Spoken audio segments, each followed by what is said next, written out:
because this entraps us, this snares us. It can either make me proud and say, man, I am indispensable at this church. This church needs me. Or it makes us utterly ineffective. Say, it doesn't matter if I'm here or not, this church will go on forever.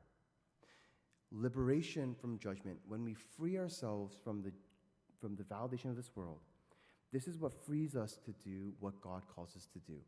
So long as we keep fearing of what people will think of us, this will mold and influence how we operate in the church. On the flip side, because we should care little, very little if we are judged by someone else, Paul says this in verse 5. If someone else's judgment doesn't affect me whatsoever, then I don't judge either. It's meaningless. Even if I judge you, and yet you're answerable only to Christ, you're not going to be shaken by my judgment.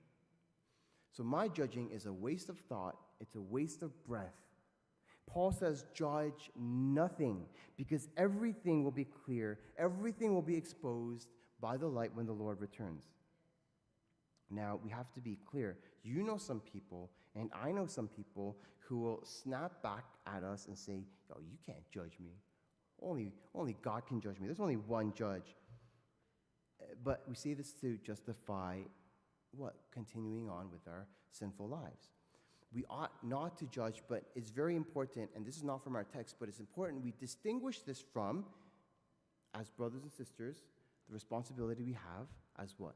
As correcting one another, spurring on one another, encouraging one another, to edify each other in mutual growth. That's not judging. Building each other up is not the same as judging. And sometimes it means saying the things we have to say in truth and love.